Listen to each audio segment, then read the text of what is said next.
It's the peak of the Atlantic hurricane season, and there's a definite uptick in the activity that we're seeing across the Atlantic towards the Caribbean. We're looking first of all at this disturbance, which is just about 1,600 kilometers east of the Lesser Antilles, and this one is basically set to move towards the west-northwest, getting close towards the Leeward Islands as we get towards Friday and then into the weekend. So they'll be watching the system quite closely. It's no direct threat to Trinidad and Tobago at this time, but its presence will definitely unsettle our weather as we go into the weekend. But right now, across Trinidad and Tobago, we just have one tropical wave, which is set to come by as we go through Thursday. So a few showers are likely. There'll also be the ITCZ just hanging around a bit. So we could be seeing a few showers, especially overnight. Medium chance of a heavy or thunder shower across Tobago and through the early part of Thursday. And then eventually Tobago should be coming out of this activity by late Thursday afternoon.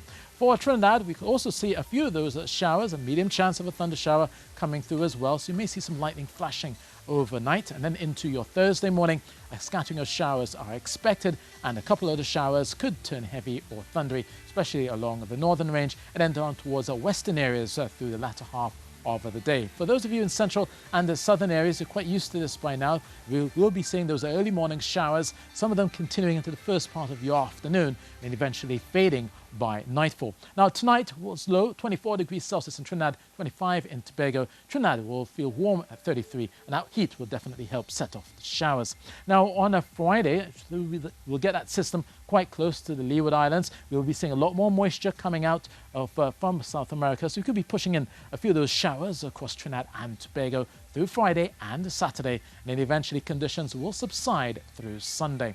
For fisherfolk as well as for mariners, we continue to see those easterly winds of 10 to 15 knots, just some moderate choppy seas of 1.5 to 2 meters through the Caribbean and the Atlantic. And if you are heading out, you've got your high tide at 4:45 a.m., next one at 5:30 p.m.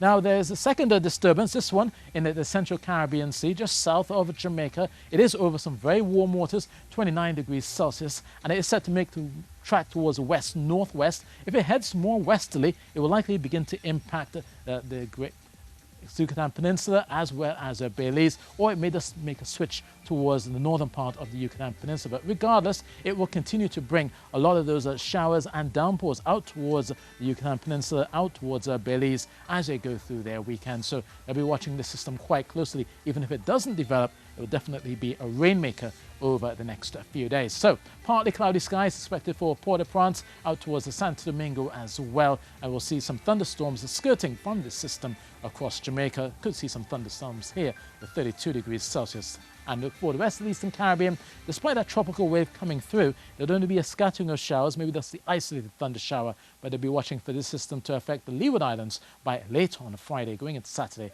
So they'll be watching for any sort of development out of that system, and it poses no direct threat to Trinidad and Tobago at this time. So that's your weather, and that's from me.